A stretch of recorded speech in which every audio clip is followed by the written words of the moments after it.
Welcome to Stage Dive, a podcast where we go deep on the art of live performance to help artists perform better on stage. I am your host, Jack Dawkins. I am a rapper, poet, and storyteller out of Boulder, Colorado.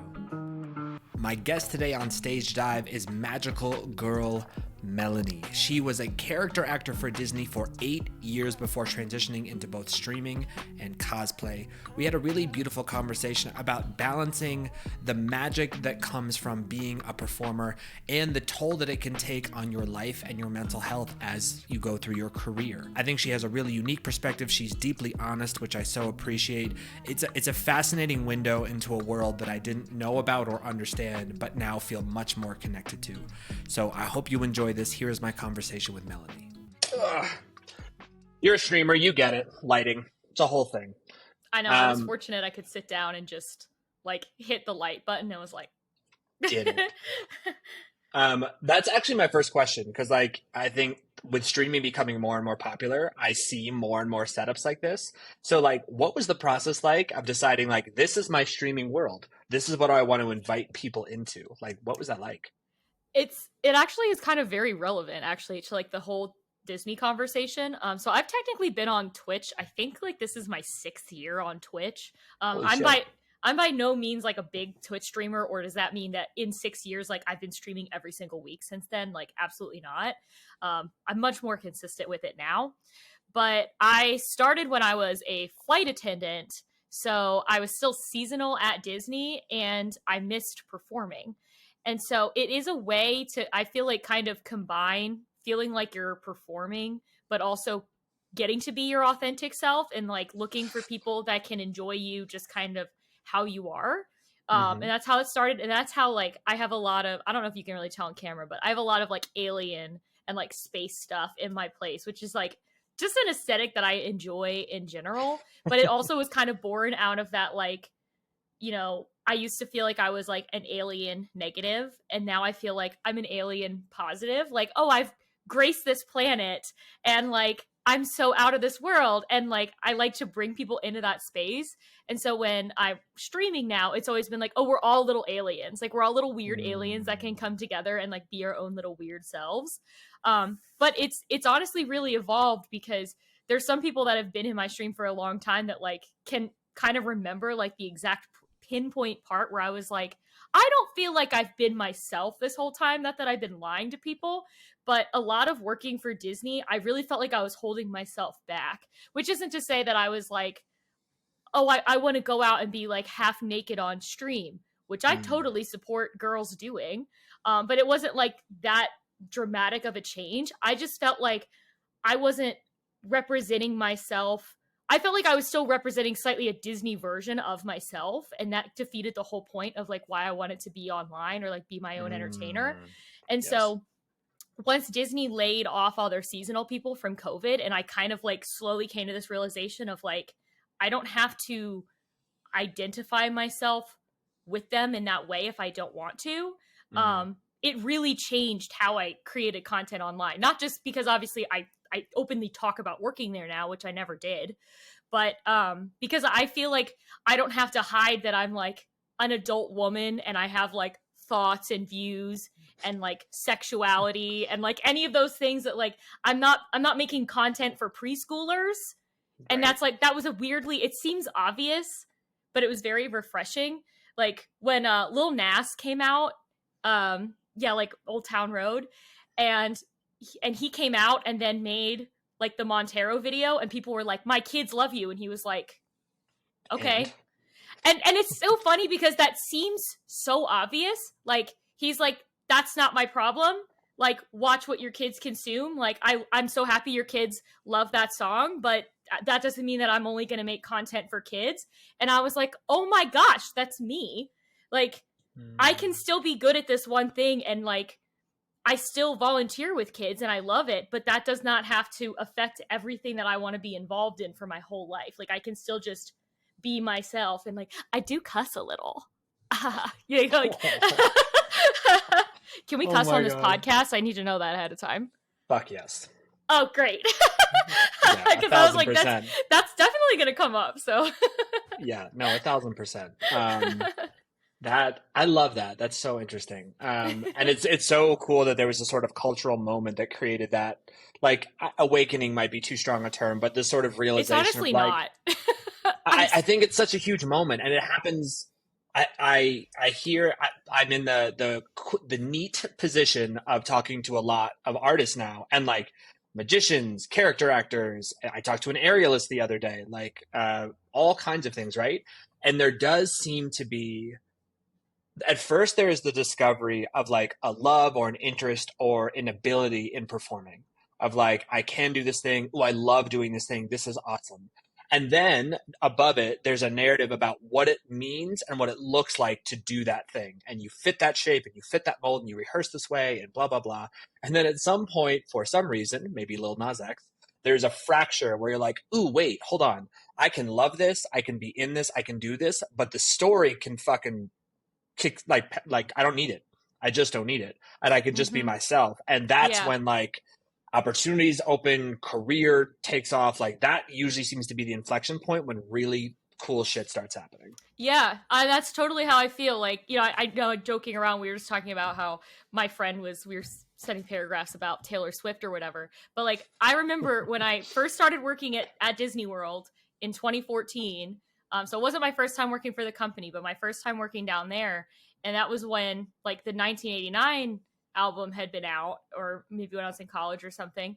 And then she disappeared for a while and she came back with like the Reputation album. And I remember me in my like Disney thing, like I remember putting it on and being like, what the heck is going on? And I was like, this isn't for me.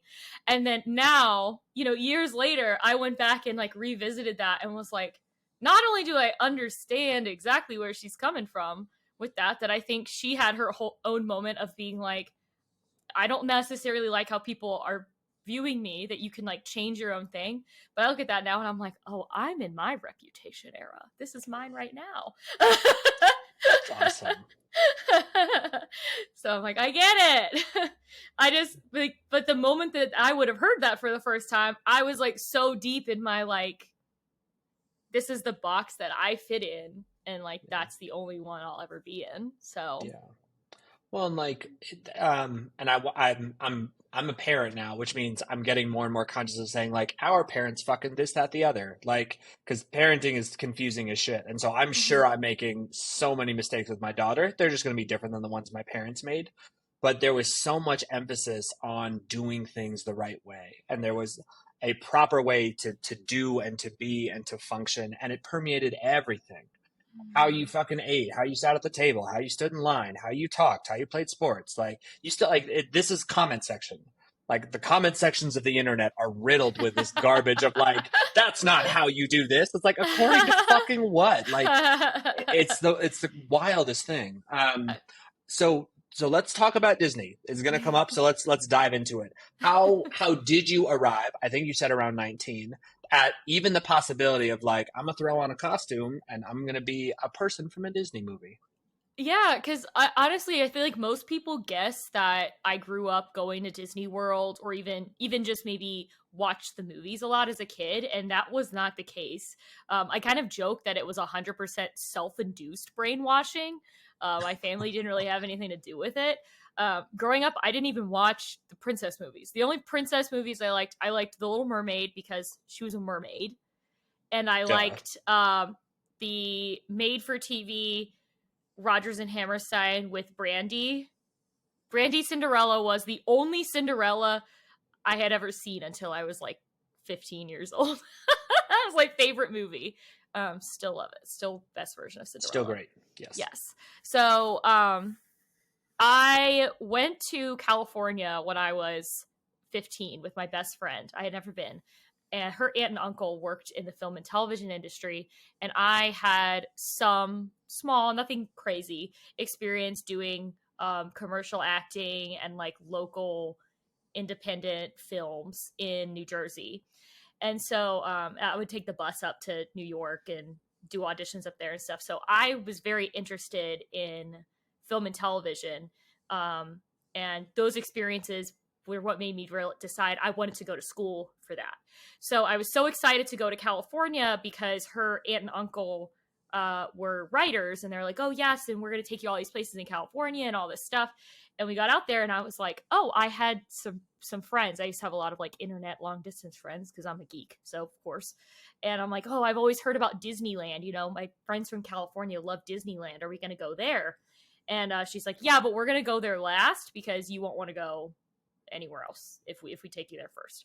So previous to that, my only experience with the parks was, I think we went one time. I was 6 and my brother was 4, and my parents were like, okay, we did it. We have 2 young kids. We took them to Disney. It's over. Fine. Like, they didn't hate it or anything, but they weren't like, this is our family vacation.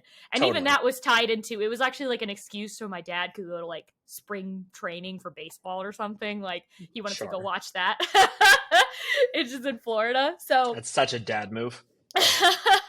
So we go to Disneyland, and here I had been grown up going to Six Flags in New Jersey, which is like, I loved it. So fun. Roller coasters, but like, it's dirty. It's New York adjacent. It's a kind of carnival-esque. And so I was like, that's what theme parks are, right? And I come to Disneyland, and I was like, tennis ball eyes. And I was like, I've never seen anything like this. This is amazing. Like, I got to have something to do with this, you know? And so like, I went home and I watched all the videos, and I was like, the Disneyland characters, like, being a Disney character, great, but the Disneyland characters, they're like the real deal. They're like the ones, because partially, sure, maybe, I don't really know how you could argue like who's more talented. Are there just less of them? Yes. And it just so happens that the culture of Disneyland, especially in the 2010s, was annual pass holders going and filming the characters and having this, we didn't have this word then, parasocial relationship with the characters was a very big deal. And so there was just all this content of these people that you could watch, and I was like, I want to be that. In 2007, the movie Enchanted came out with Amy Adams, where it's, you know, Disney parodying themselves. She falls down the well and becomes a real life person. And I started imitating her at school, and I loved it, and I was good at it.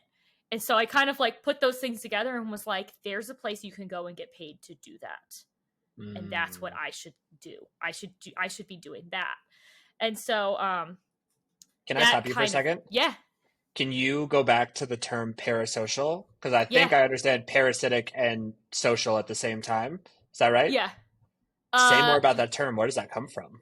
So parasocial relationship is something that I feel like I've only heard that term kind of spring up on like the internet, and especially like TikTok, even just within the last like year or so. Okay. And it's essentially describing that feeling of when you're a fan of something or you admire something, that you feel like you know that person and you don't. So it's a one-sided relationship, right? So like, everyone is like, oh, I love Taylor Swift and I know what's good for her. No, you don't. It's a completely one-sided relationship. You have a parasocial relationship with her, you know, but that's like an easy extreme example, right? But if you watch a YouTuber every day, you know, Jenna Marbles, you're like, oh my gosh, I care about her so much. Like, I feel like she's my friend, but she doesn't know you. You know what I mean? So it's a parasocial relationship, and absolutely, like that culture still exists a bit today. I don't know if I would call it as extreme as I would in the 2010s, especially in Disneyland. If people are familiar with like Disney parks culture, they'll remember there was like an entire obsession with Peter Pan on Tumblr. It was out of control. That basically there was like videos and characters were kind of like viral within the Disney community, that people like had their favorites. And there was this like trend for a while where people would like nickname the characters to tell them apart, because you didn't know their real names. You could, even if you did know their real names, you couldn't say you knew them. And so this one guy got nicknamed Spieling Peter because he was like always talking, like spieling. Yes. Yeah. So he went viral, like I would say outside the scope of just like Disney people being into him, and everyone was like, this is like the Peter Pan, like this guy, like he's so cute, and like you can go to Disneyland and like meet him, and people would follow him around with the cameras, and it was insane. And so like, this is not a real celebrity. This is a guy that was making $12 an hour. Like, so, well, no, I'm sorry, closer to 15. It was California. So, oh my God. you know, that has always kind of been an interesting aspect, that the annual pass holders, especially in California, because the characters didn't have as much of like lines or like buildings. You didn't like walk into the building and like talk to Cinderella for 2 seconds and then leave. Like characters would walk around and stand outside. And so like you would have certain regulars that would like look for you and stand around and talk to you and felt like they were your friend, but they don't really know you and you don't know them. And not only that, but like they're technically not allowed to know you. So then you get into all these Disney rules that are involved. And in California, most of the people that are face characters could also be entertainment hosts. I was one. So sometimes I was at work in my costume performing, and sometimes I'm just standing outside Tinkerbell's place wearing a name tag. And like, people aren't stupid. Yeah. So then they can't come up and be like, I saw you with Drizella yesterday. But they would like stand around you like they knew it was you and they feel like you're friends, but you're trying to do your job. You see what I mean? It's a interesting. Like, I know we could probably do an entire episode on this, so I don't want to go all the way down the rabbit hole.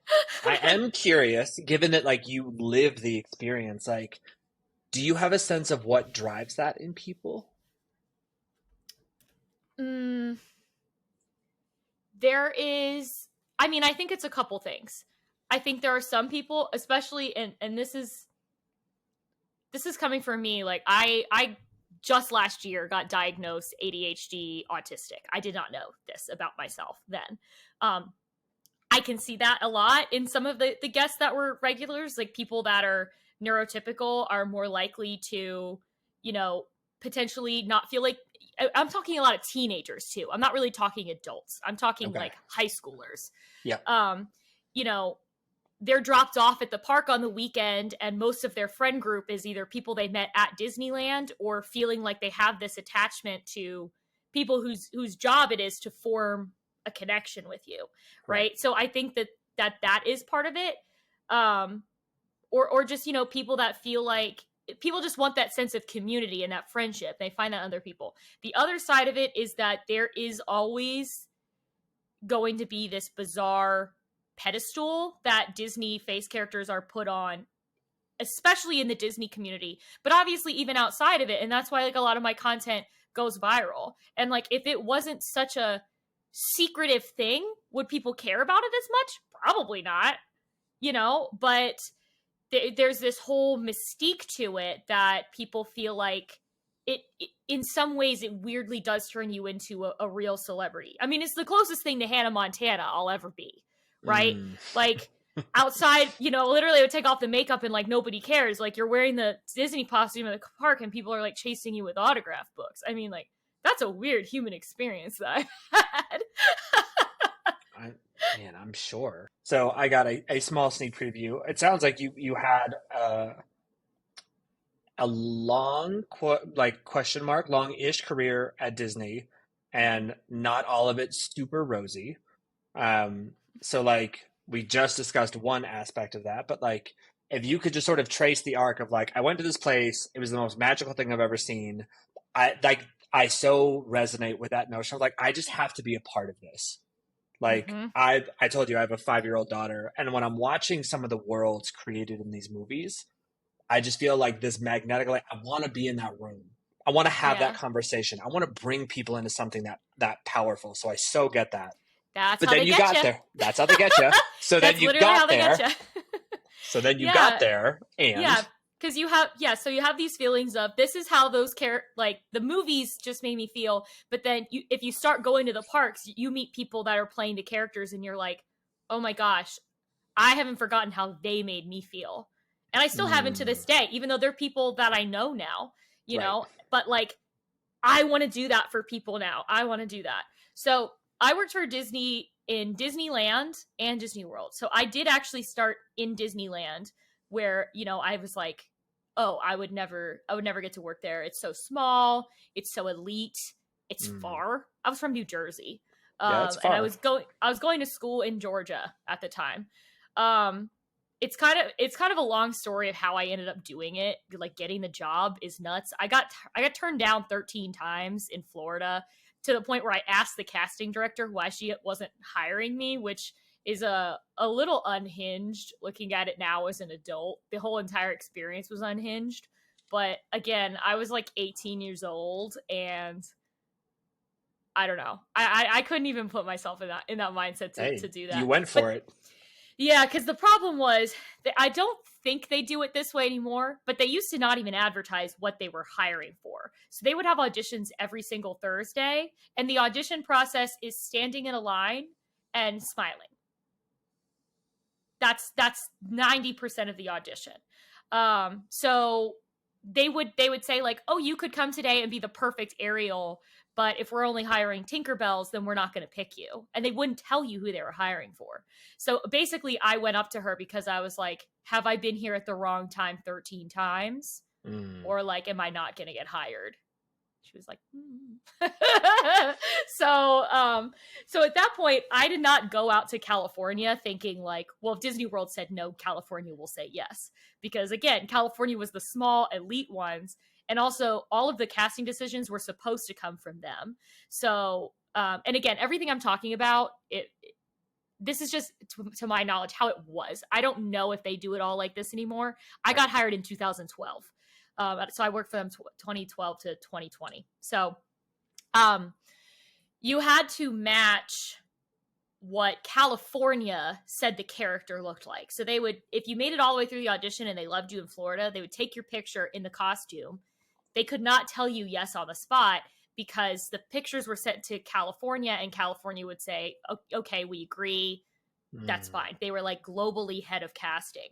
So if Florida told me they would never hire me, there was not any shred in my brain that thought, if I go to California, I'll get to be a character there. I'm just going to pick different people.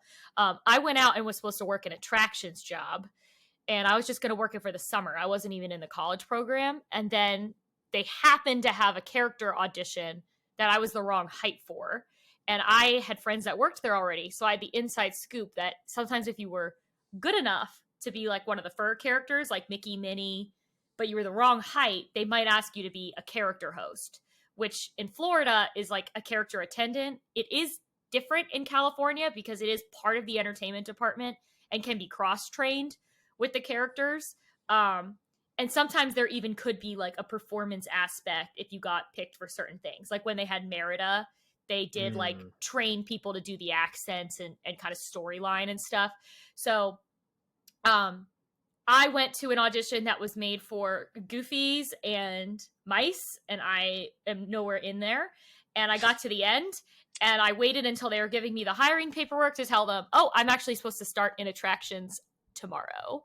I waited till they were hopefully hooked on me.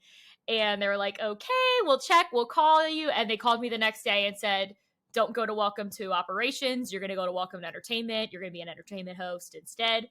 And so now I'm out here going, I was just going to work here for the summer and work rides to kind of just get it out of my system. I didn't even think being in entertainment was possible. But now that I'm in entertainment, you know, I'm going to stay longer. So I ended up working a year. So I technically was hired in as an entertainment host. And then 2 weeks later, they had the face character auditions. And I was like, what the heck? I'm just going to go. I was just curious at that point because I had seen 13 auditions at Disney World. And I was like, I wonder what it looks like. And in California, they only had them every 6 months.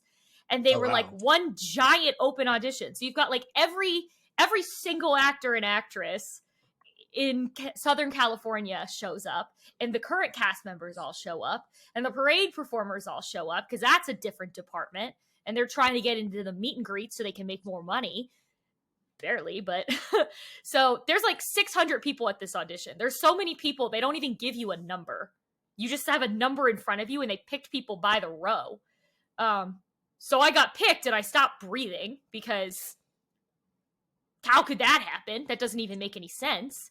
And then basically they pulled everyone aside and was like, okay, we're going to pass out the papers for who you're reading for. And I'm like, oh my God, this is the moment. Like, what is it going to be? You know, is it going to be Ariel? Is it going to be Aurora? I don't know, you know? And they gave me the paper and it said Drizella, Cinderella's stepsister. And my first reaction was I was not upset in the slightest. I panicked because, of course, I had watched videos of all those girls in Florida because they didn't have the characters out in California at the time. And I was like, oh my God, those girls are funny. I'm not funny. What the heck am I gonna do? Like, it'd be so easy. I can do Ariel voice all day long. Like, I'm not funny. So so I'm like walking around the room and looking at I'm looking over everyone's shoulders and they're like, okay, Tinkerbell, Aurora. I'm the only one with the paper. So I'm going like, this seems like it's just it's mine to lose, you know, like no one else is even reading for it. And so, you know, I went in, it was very, very weird. They had you read in front of everyone else at the audition, like that was waiting. And so all the boys were in there and the casting director's like, okay, you can't go too big with it. And I'm like, okay. And the whole little monologue was about how you know, Cinderella's stepsisters want to get married. And so they're like, where's all the boys? What's a girl got to do to get a husband? And so I started my monologue and I'm like, where's all the men? What's a girl got to do to get a husband? Facing the back of the room. And then I turned around, saw all the guys lined up waiting to read for Mad Hatter and Peter Pan, and was like, you know, and then finished it, and it was an out-of-body experience. I honestly felt like I was finishing it, and I was like, oh my God, this is happening. This is this thing that I've held up here for so long that I thought I would never have, and now I'm doing it, and I don't know what's gonna happen. And so, you know, we all did our lines, we left the room, and they were called in a bunch of the guys together and told them all they did not get it. And they called me in by myself, and I was like, oh God. And she was just like, okay, well, Melanie, you technically already work here, so we'll just put the training on your schedule. And I was like, okay, cool. Great. Can I hug you? So I hugged her. And so I really did, and I think this is almost maybe plays into the fact of why it felt so hard later on in Florida, that it wasn't I started at Disneyland and was like, oh my gosh, this isn't what I thought it would be. I genuinely went out there and all my dreams came true within 2 weeks. And I was like, oh my gosh, it's working. It's so true. If you just want something badly enough, you'll get it and everything will be fine. See, I clearly wanted it more than everyone else, and that's why I got it. I'm not saying I had that exact thought, but looking back on it, it's what, does everybody else not want it? Everybody else not dreaming hard enough? Because the thing is, that job is not based on your skills. I'm not talking down on myself. Yeah, I did get it on reading in California, maybe then a little bit more. But how the process is now, at least in Florida, it's not based on your skills. So I can't say I worked harder than anyone else. I was in the right place at the right time. I'm white. I was really skinny, and I got big eyes. So, you know, I'm out there, and honestly, the whole time that I was in California, I didn't really have negative thoughts. Playing the stepsisters in particular, and they ended up giving me the other stepsister too. I actually played both of them, which is more the exception, not the rule. So they had a handful of us. That's how they cast us in California. They let me keep doing that in Florida, but almost everyone in Florida played one or the other. I was a weird little anomaly from California. So playing the stepsisters actually made me more confident because I was only 19 and now I got this dream job. And you always talk about fake it till you make it. And so I'm going around being like, I'm so pretty. I'm amazing. The only reason I'm not married is because I'm so picky. Nobody's up to my standards. I'm the best person that ever walked the earth. And obviously I don't think I'm a villain in real life. I mean, I hope not. Maybe in someone's story, but not my own. And so, but actually talking highly about myself every day made me a more confident person. And then eventually I did realize I actually was funny the whole time. I just didn't know it. So that was great out there. But I got into the Christmas parade playing the stepsisters, which I'm not a dancer. That wasn't even on the dream card list of being in a Disney parade like it is for a lot of people. That to this day is one of my favorite things I've ever done, was the Christmas parade. Like if Disney was like, we absolve you of your internet crimes, Melanie, we don't mind how badly you've talked about us. Do you want to come back and do the Christmas parade just one time? You want to be in the Christmas parade one time? I'd be like, yes, I'm there. I would so do it. Meet as Drizella in Disney World's Main Street Electrical Parade.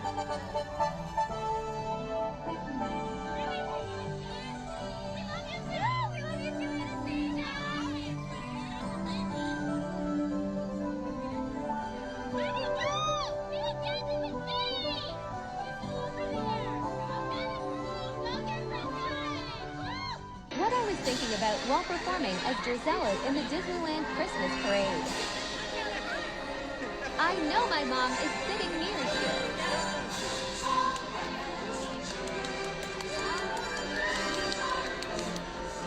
Where is she? Drizella!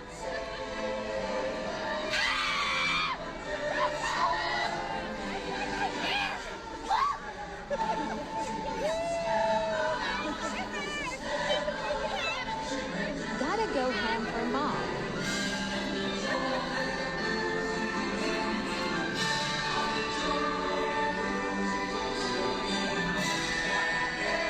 Time for my favorite move. I call it the sumo wrestler.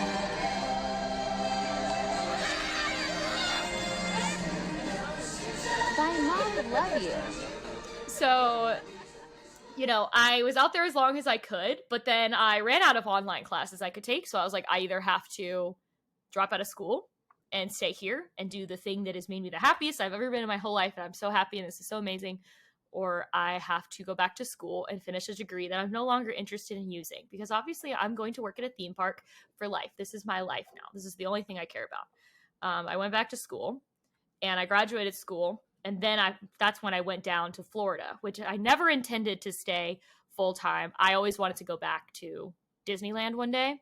And I thought, oh, I'm going to get like a leg up. Like, cause it wasn't that I wasn't so delusional that I thought, oh, I'm going to be a character forever. I was like, this is how I'm going to climb the ladder. Like I'll have a degree, even if it's in whatever. I had a minor in entertainment management. I felt like that had to do something. Yeah. And then I'll be able to say, you know, oh, I performed in Florida and California. And when I come back, you know, maybe that'll help me. That was kind of like my life plan. And then the longer I was in Florida, I was like, this is not sustainable or good for me. Is kind of when it started to get bad. And I'm very lucky that when I was in California that the casting directors liked me. I was one of the youngest people that worked there at the time. It's Disney World skews pretty young now, but when I started in 2012, there was a lot of people that had a lot of tenure. When you looked at the princesses, they didn't all look 16. And I think that was a good thing. They had people that worked there a really long time. And so it was also not seniority based. It was, everything was cast out. So they would cast who did the meet and greets. So they would be like, okay, you know, Jack, we want you to be 5-day, Monday through Friday, Mad Hatter. Like, do you accept this role? And that would be like the prized role, right? The Monday through Friday full-time position. And so I got to do the stepsisters because they had this show called Dancing with Disney that they were opening because, and I say show very loosely. It was a big empty building where we did a dance party. It was inside in the air conditioning, and I did 3 30-minute sets. Honestly, I don't think I'll ever have a more cushy job that I did in that time. So it was because they were kind of reopening California Adventure and expecting a lot of crowds, and they wanted to have like more spaces and experiences. And I got the longest like Drizella casting for it. And I also got cast in the Christmas parade, the 2 days a week, which was a lot for somebody not in the parade department. So I did have experiences that somebody there liked me. Clearly they liked what I did, whether, even if that was just they liked my face or my body or whatever. I had great experiences. I had friends that had the exact opposite experiences of me, that they started in California, they were miserable, they felt overlooked, and they came to Florida and got a bunch of stuff, you know? So it is still subjective in that sense, like a lot of performing roles. But for that reason, even when I can be kind of a Debbie Downer about Disney, there is something about like, if you take me to Disneyland, I just like, I revert to a different person. There's there is something that it will always be a little rosy for me, just because like it actually is the place that all my dreams came true in like 2 weeks. Right. And it'll always be that for me. I think I appreciate that this is a very difficult question to answer, but I do want to hear your thoughts. Like, how much of the aspects that make it difficult do you think really contribute to and create the magic that is the experience people have, versus what is just like a historical legacy of like, we've done it this way, this is always how it's done, and that's just what it is, and it's actually not serving the audience? What I think is actually so painful about it is that I would actually say very little. Very little of it actually has anything to do with the guests or how you're making the guests feel. The exception to that would be, understandably, and again, this is more so what I know from other girls, because I was also lucky that in the role that I was playing, if I walked out on set and I didn't feel good, or I was having a bad day and I'm like, ugh, people are like, oh, she's so funny. She's on brand. Yeah. That's amazing. And I'm like, get out of here. I am sick of you. And they're like, ha ha ha ha ha. And I'm like, you know, like, which again, it's kind of one of those funny things, like looking back on, that I was like, was this the perfect job for a girl that didn't know she was autistic? Like, I was essentially, even though I was like acting and playing a character, I used to joke around that I was like, Drizella's not a character. I'm just being the me that people don't usually want you to be. And so like, I kind of see that. But understandably, there's a lot of girls, like if you're playing Cinderella and you got broken up with that day, you don't get to go out and be like sad. You have to be like, happy anniversary. How long have you known your prince? You know, oh, it must be so wonderful to be in love. And like, that's obviously not good for you. It is not good for you to be like that. Right. So I'm very, very fortunate that was not, I was really in pretty much the only role, at least for women, that that wasn't going to be a factor so much, that I really was able to kind of like both either be myself, or like the stepsisters, especially in the original Cinderella movie, don't really have any personality. So like the actors in the park, we really have kind of made them what they are today, to the point where like when I see girls like cosplaying or even like stage productions, I can kind of tell when either intentionally or unintentionally, a lot of what we have created in the park has manifested to kind of how the characters are seen beyond that. And that's something I'm really proud of. But genuinely, I always tell people this, if they're like, I really want to hear the truth, how was it about Disney? That when I realized I had to leave, there was still not a single day that I was like, I don't want to be Drizella anymore. I'm tired of this. I'm tired of the guests. I'm tired of the kids. Even the bad guests. That never contributed into me not wanting to be there anymore. What made me not want to be there anymore was when I started looking in the mirror and thinking, maybe if my nose was cuter, I could pay my bills better. Maybe I would be able to play more characters if I looked different. And I was like, that's not who I am. Especially when I think about my starting origin, that I started with the stepsisters and never once felt like, oh, I'm in this role because someone actually thinks I'm ugly. Because California was so small and exclusive. I was like, they don't hire ugly people to work here.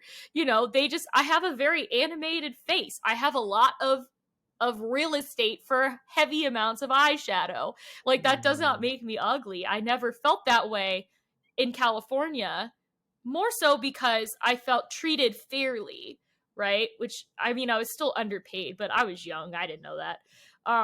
Versus in Florida, where I started to feel like these characters that I play only have, each one of them had essentially 2.5 shifts a day. There was the Magic Kingdom shift, the dining shift, and the electrical parade when it was there, which was only a 4-hour shift.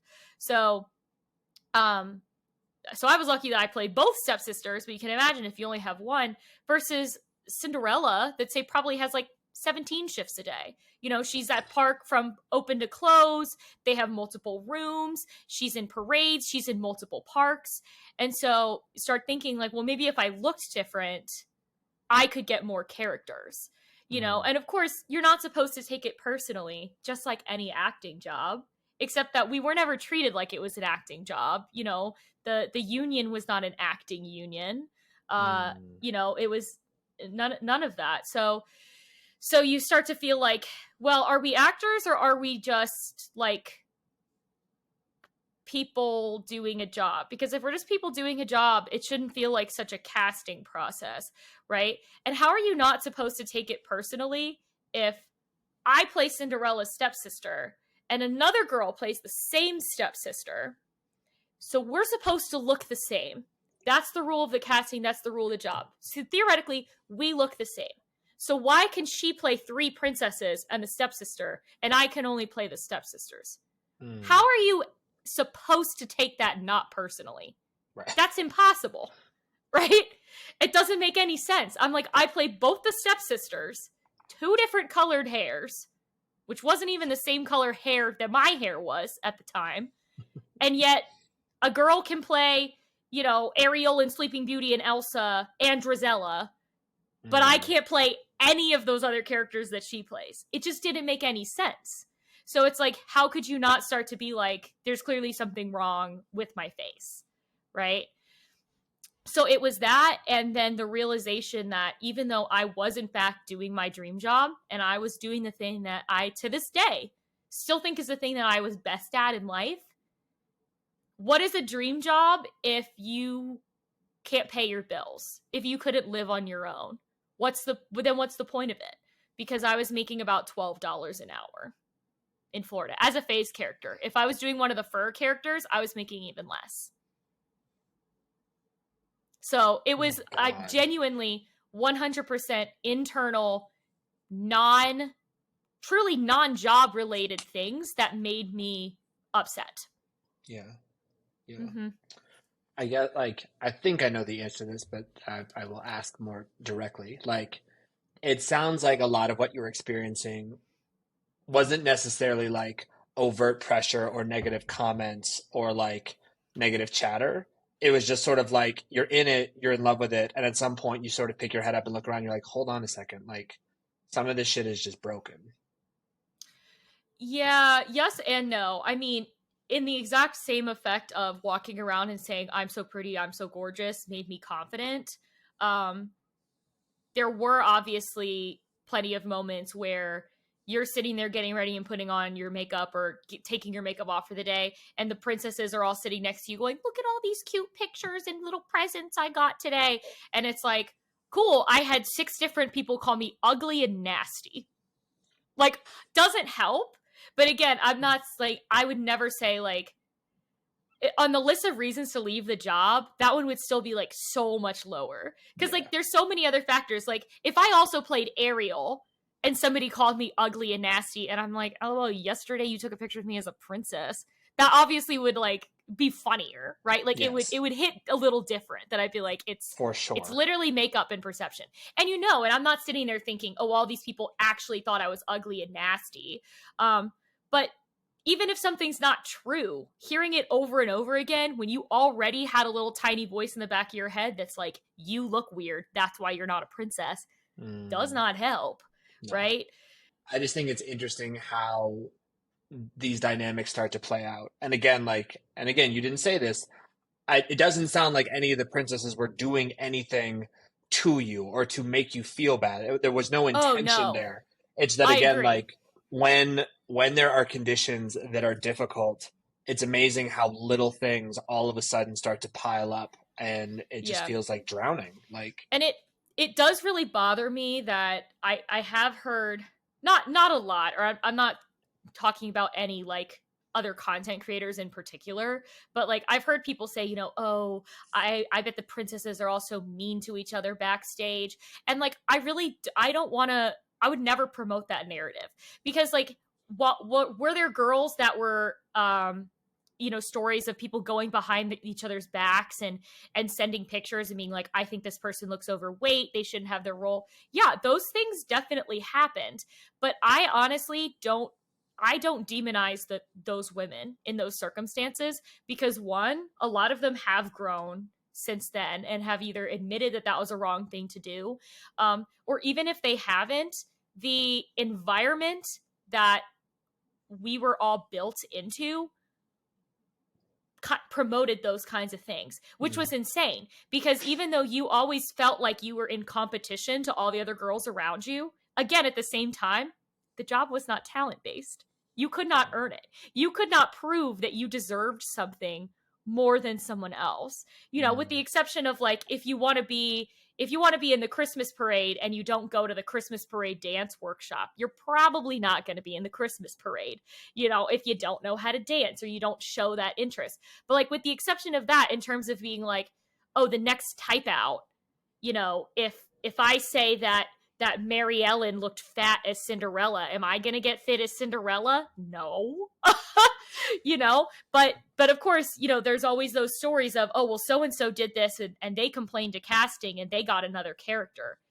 Maybe. But even still, like, even talking about those things, like, it's all like lower grade fighting and resentments of like, this person got this thing over me. But it's like, it's all the same people's faults. It's all the same people's faults for how they have built the casting system that we feel this way. It has absolutely nothing to do with the other girls, So even when those things happen, like, I really don't blame other girls for it, So like a perfect example, like, I had gone to my relooks, that especially if you're seasonal, you were supposed to go every 6 months. I think they might have changed it every year to, make sure you still look like the character. And they would ask you there, oh, have you been getting enough hours? How are things? And I was honest and I said, well, honestly, like, I pretty much can only get hours if other girls call out. I don't have any characters. And they were like, okay, have a good day, But then the other girl that was there that told me how she was in college and only worked a few shifts a year, she never even came down. She's like, yeah, I just like really can't get any Alice shifts. Basically the same thing as me. And they were like, let's put you in Snow White. And it's like, how are you, like, that has nothing to do with that girl. I'm not going to sit there and be like angry that she like lied about getting hours or whatever. That has nothing to do with me. But for me to sit there and be like, I want to be full-time. I'm on the full-time list. I can't even get shifts when they're calling in, and they can just like brush me out the door when other girls could even just call up and be like, I don't have enough shifts. Sometimes girls would complain they didn't get enough shifts, and they would be like, here's a stepsister. So I'm like, okay, great. So girls that have more things already can be given my character like an afterthought or a second prize, especially if girls aged out of princesses. Sometimes they would give them a stepsister. And I'm like, so other people can just be handed this thing that's the only thing I can do. But if I like so politely, like, just put me in something, put me in another wig, let me do my makeup. If you still hate it, I'll be disappointed. But like, I was never even given a chance. And as far as I know to this day, I think I did meet one person recently. Well, not that they recently broke this rule, but I think the rule was broken. Every girl I ever met that played a stepsister and a princess either had the princess first and then was given a stepsister later, or was given both at the same time. There was never a girl that got hired in as only a stepsister that later they let become a princess. To the point that there were stepsisters that went overseas, that went either to like Tokyo or Hong Kong and played 4 princesses, and they would come home and they would say, only your stepsister. What is that supposed to mean? Oh my God. How would that not mess somebody up? Yeah. Oh my God. Like, what is the advantage to that? Yeah. Like, outside of training someone, and again, I'm sure there's obviously some inside stuff I don't know. Outside of paying to train somebody for a week for a new character, what is the cost of them just having more approvals of things that they can pick up? Yeah. It doesn't make any sense. No, it's super odd. Okay, I have one more Disney question, and then I want to hear how life has evolved since Disney, particularly because it was within pandemic and like post-pandemic evolutions, guilty, like I think are fascinating, because it was such an interesting reset. But like, so you just had I mean, mastery of crowd work. Your job was to interact with people in 78 different shapes and containers all the time. So like, what do you feel like you learned about how to engage and interact with people during those 8 years? One, I'm almost impossible to embarrass. I basically don't believe in the concept of being embarrassed because that's other people's problem and not my problem. Because I don't really care how people view me, right? So like how people view me is not an issue. And I definitely think that a lot of that stems from being like, I could fall down and throw a temper tantrum and cry in the middle of a street in a giant dress and a wig, and everybody's just like, and I'm like, ha, funny. You know, like that freedom of feeling like I can exist however I want is pretty good. It's taught me a lot of skills that I can use in real life of just saying no. My favorite thing is if somebody is asking you to do something that is a favor for them, but you still don't want to do it, I just say, oh, no, thank you. So, like, if the people were chasing us with the autograph books, we were really only allowed to sign those, like, in line, because obviously, like, it would be insane to just, like, stop and sign one. They'll be like, oh, Drizella, sign this. And I go, oh, no, thank you. And then they're like, what just happened? Huh? I do that in real life. I'm like, oh, no, thank you. Can I get your number? No, thank you. Wait a minute. That's amazing. Oh my God. Power of no. Yeah, saying no is super, super powerful. I will do it for myself. I will do it for other people. It's just bringing out your inner Drizella to the outside. There we go. But yeah, I mean, in terms of acting and the way it is, it's like I joke, but it's not a joke that like I could talk to a wall if I needed to. I've never done stand up, but I kind of want to, because I feel like it sounds like the key to stand up is that you can just keep talking and going, even if nobody gives you any reaction at all. As you know, people watch the Disney commercials and it's like kids running to your arms and being like, I've been waiting my whole life to meet you. Even though most of the time it's more like this. It's like the parents like shoving the kid in the bippity boppity boutique dress they just paid $300 for, and the kid's like, that's 90% of the interactions that you're having. It's that, or the adults walk up and they're like, where do I put my hands? How do I take a picture? And I'm like, you're not going to talk to me? Yeah. You want to talk to me first? Start with a compliment. And they're like, what? Oh my God.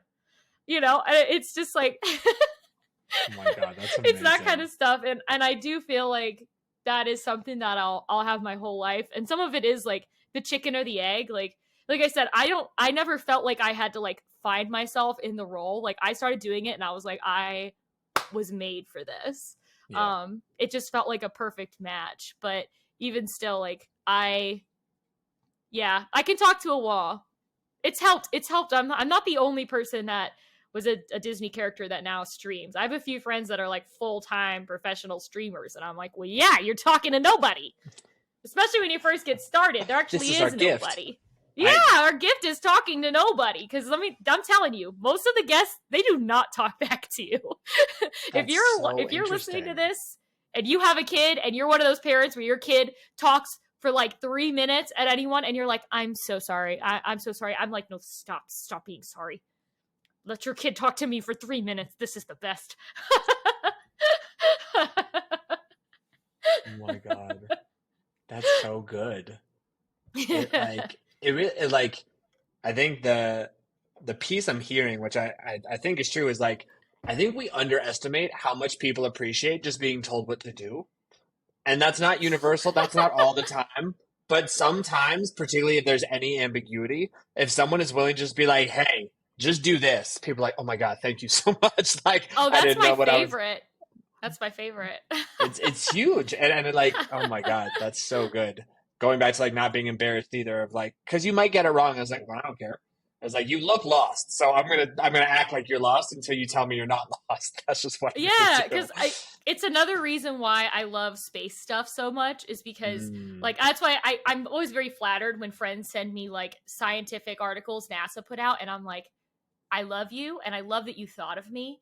I do think I'm a very intelligent person, but not this type of intelligent. I don't know what any of this means. I like the aesthetic concept of space. I don't always need to know exactly what's happening all the time.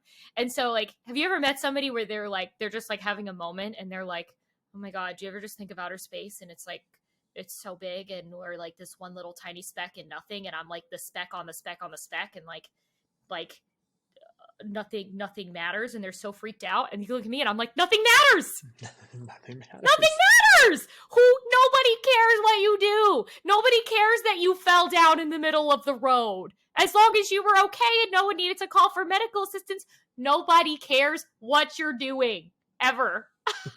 So I find it very enlightening that I'm just like, nobody cares about me. Who cares? Do it. Yes. Yeah. Yeah. So it's easier to not be embarrassed. It's like, okay. Oh my God, assuredly. Sure. There's a whole other rabbit hole there around like our need to like project meaning onto things, of which I'm super, super guilty. But most of the time it's like it's just self-soothing. It's like a lot of shit doesn't have deeper meaning or purpose. It's like this is all a fucking silly game show that we're all walking around. And like you can make it incredibly beautiful and heartwarming and lovely and incredible. Like or you can paint it in a different way. But for the most part, it's like you have the brush, you hold the pen. Like it is yours to author. You got to do the best with what you got. Yes. And yes. I'm trying to leave a better impression than was here when I got here. That's all I'm trying to do. There you go. I love it. So Disney is no more. It's middle of pandemic. You have this realization you don't want to do this anymore. Now what? So I wouldn't even necessarily say it was that I don't want to do this anymore. It was that they let go all of their seasonal workers. Okay. And I was, even when I was down there full time, I was like fake seasonal. I would try to work like 50 hours a week. Like if they called and said somebody wasn't in work, I was there. Yeah. And so in 2016, I got angry one night. I was having a day, and there was a girl that I would call an acquaintance. She was an acquaintance that we were friends on Facebook for swapping shifts. And she had posted that she was working for Delta as a flight attendant and they were hiring. And I was like, fuck it, I'm going to do that. I was like, do they fly to Tokyo? Because Disney won't let me go to Tokyo. So I'm going to do that. Knowing nothing about how hard it is to become a flight attendant or how many people apply. I was like, yeah, I'm gonna apply for that. And then I kind of forgot about it. I did like almost all the interview steps, like real close, and I forgot about it. And then like a month later, they called and were like, hey, can you come to an in-person interview? Like fly down. And I was like, ooh, I don't think I was serious about that. Yeah. So I fly to Atlanta and I get offered the job on the spot. And I had done enough research at that point to know that like, even if I took the job, it would be like a few months before I went to training. So I'm like giving them my fingerprints, and I was like, I don't think I mean this, do I? And I'm like, I'm like, okay. And so I come back to work, and I didn't even really tell anybody that I was doing this. And also all I did was go to work. Like I had friends at work, but it's so much part of like the Disney cult bubble. Like that's all we talk about. Like I didn't know if they had siblings. I only knew where some of them were from. I didn't have people over my house. All I did was go to work because that was the only thing I liked. I'd never been to downtown Orlando, nothing. So when they opened the Magic Kingdom, they used to do it where the train would pull into like the train station and all the characters were on it waving a while ago. Now they do like a castle show. And so we would have to get on the train in the morning, and then the train would like pull around out of Toontown and like park in the bushes before, and like, so like the middle of the show. And you would all like sit down like this so people couldn't see you because the monorail would go by. So either you had to sit up and like be in character and wave, or you could sit like a monster. So just picture like the whole step family. We're all like slumped down, and I just said like, I just got offered a flight attendant job, but I don't know what I should do. And the woman that was playing Lady Tremaine, who was very beloved by all of us and was like one of the like actual like adults, not like a 20-something that they put in old person makeup. She was like an actual adult. She was like, take it, leave. You have to get out of here. Get out of here, leave. And I was like, okay. I was like, you're right. I knew she was right. But it sounds dramatic, and I hope that nobody like finds this offensive, because other girls agree with me. But most people's relationship with working at Disney, it kind of follows the same flow as an abusive relationship, where you get to a point where you're like, I know this is not good for me, and I know that this is physically and mentally causing me harm. But you, one, think you can't do better. You're like, nobody else will want me, until you think it'll get better. If I just get there's like a carrot dangling in front of you, and you're like, if I just wait a little longer, it'll get better. Like if I can get into that parade, then I'll be happy. Or if I get another character, then I'll make more money. Or like, which you're not going to make more money. You might have more hours, but your pay rate's not changing or anything. And so like you always think like, you know you should leave, but you don't feel like you can. And so that's kind of how it was when I got the flight attendant gig. And honestly, I think I'm really lucky that I was seasonal that whole time, because if I had been full-time and say had like asked to drop to seasonal and they said no, I don't think I would have had the guts to leave. Even though I knew I should, I knew I needed to, I don't think I would have done it. And so the fact that I still felt like I had one foot in the pool while I could go and do another job made me able to do it. But I would come back, 1 month out of the year and get all my hours in. And sometimes if I just had days off, or friends were like, you should come down, I would come down, I would pick up a shift. And like, when I did that, I started to realize some of the things right away, how none of us talked about anything that wasn't work, that wasn't normal. We didn't have any hobbies or do anything outside of work. And also like the glorification of like, I worked 50 hours last week and I did double time and all this. And I'm like, we shouldn't be doing that. That's not like it's one thing to be like, I'm going to try to pick up as many shifts I can because I'm going on vacation in 2 weeks and like, I want to spend it all on stuff, right? But that's fine. But that was like the default. Like we had to do that. Or even just coming down and being like, like if I want to go visit, Chicago, I would go visit in my friend's house. But even coming down to work a shift, I felt guilty asking friends if I could stay with them because they all had like 4 or 5 roommates, like that was the only way. And I was like, this is not normal. So like the things I already knew that it wasn't good. And that's why I had to leave. And then when I got that distance, I started to notice it more. Right. And so by the time the pandemic came around, I'm really lucky because I still sort of had a last day that obviously for a lot of people had no idea that it would be their last day once the park closed, and then they fired all the seasonal and part-time people. And I had a moment where the last time I went down and picked up a shift, and I thought, I don't know if I'm going to keep getting my hours. I'm not sure. I might lose this based on my hours. And so when I had my last shift, I treated it like my last. And it did end up being my last. So like, I'm very thankful for that, clearly.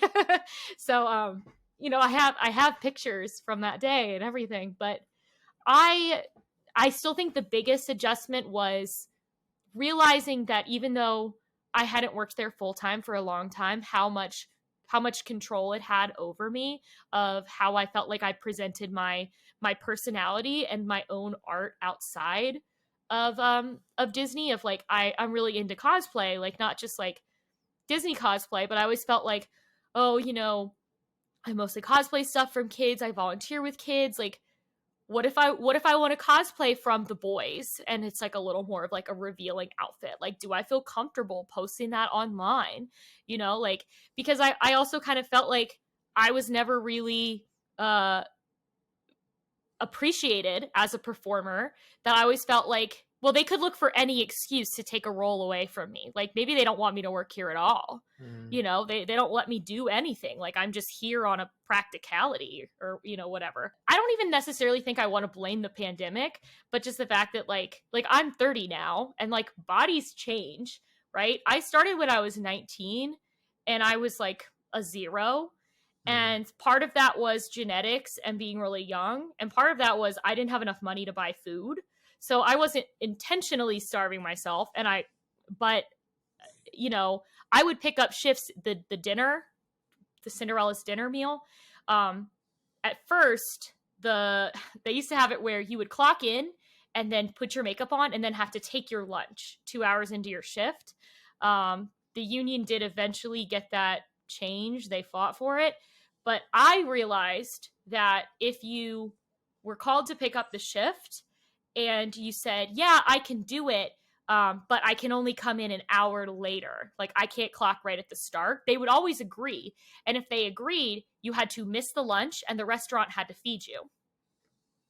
So you could pick up shift and get free food. Sad that I thought that way. I mean, don't get me wrong. I'll still do things for a free meal. There is no shame in turning down free food. But the fact that it was almost like there were some days where I'd be like, well, maybe they'll call for dinner today, is like, oh my God. You know, it makes me so mad. So, you know, between that, the fact that like I'm not an underfed 19-year-old anymore, I knew that Disney caused a lot of weight issues for other people, but I always saw that as other people because I was always, if anything, too small, which Disney would never tell me I'm too small. I realize that now. I didn't realize it then.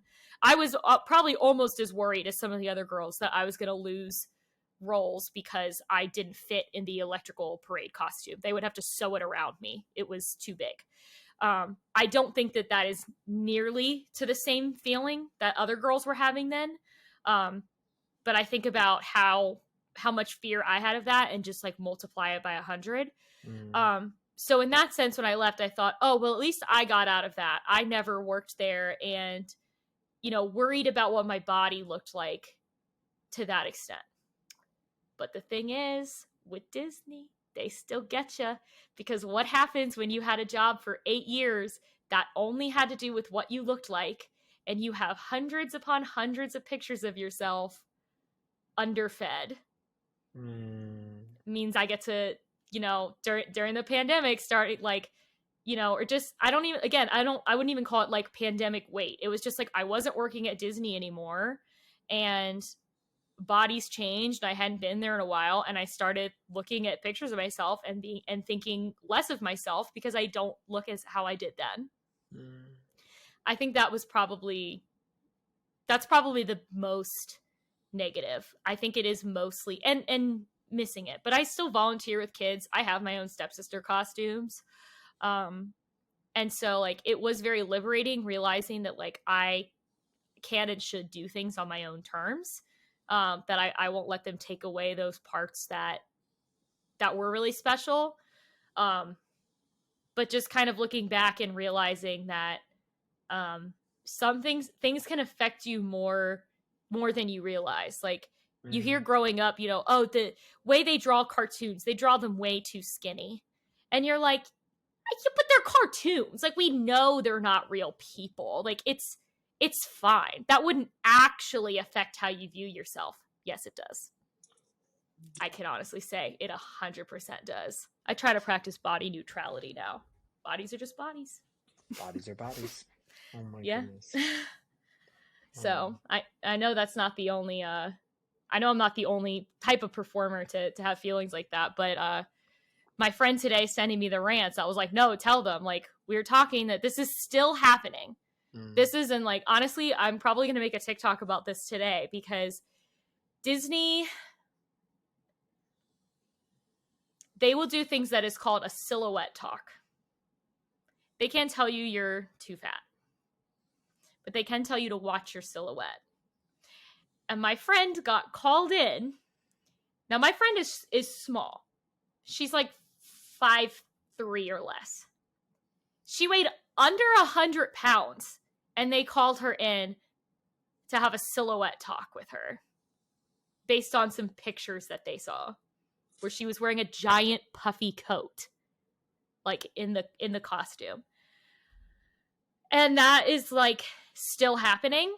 And they will, they'll do check-ins within 30, 40, 60 days.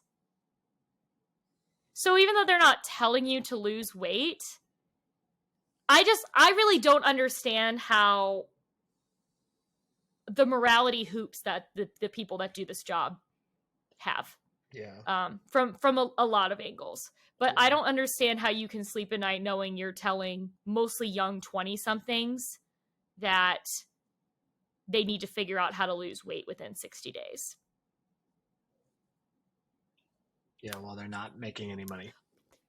Yeah, right, exactly. For a job that pays you around $15 an hour, maybe. Right. Maybe a little more now. Right.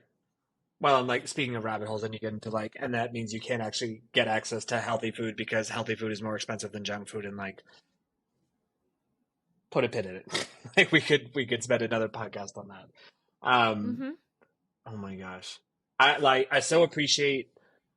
I'm really grateful that when we got on today, you did check, and you're like, I just want to make sure that we can talk about all of the things on this podcast because I want to share the whole story. And I was like, yes, by all means. So I am genuinely grateful because as much as I want to talk about your dreams coming true and the magic that you felt and the experiences you created, because that is part of performing. That is part of finding your spark. That is all part of this. There is no question that on the other side of that coin, yes, at Disney, and yes in circus, and yes in theater, and yes in music, like, ooh boy, there is just some fucking gross quicksand that all of us are just trying to dance around. And like, I don't want that to be the shared experience, but it's easy to commiserate, right? Like, I don't have your version, but I have my version that is like also shitty. I'm like, yeah.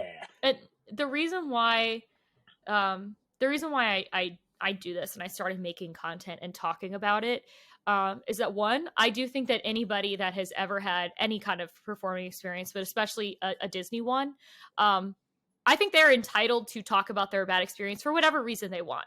If somebody wants to go online and say like, I was a character and blah, blah, blah, as long as they're being truthful, obviously.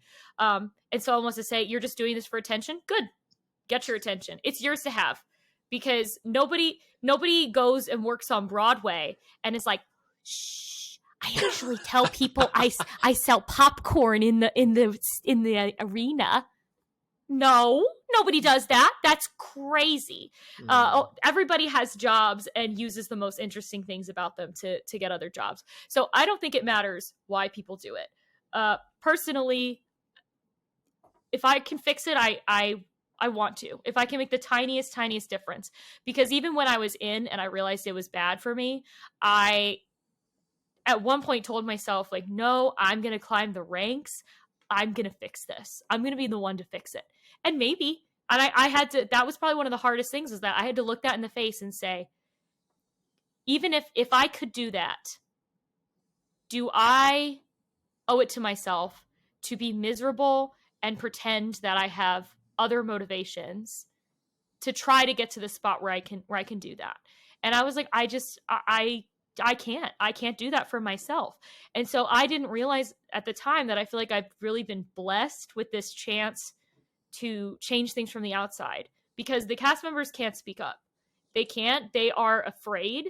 They will lose their jobs. And because cast members never talk, there's a lot of misinformation out there. Disney is never going to change because it's the right thing to do. They will change if the public knows what they're doing and the public is angry. So the best thing that I can do is use my platform to be loud about the things that I think people should be loud about.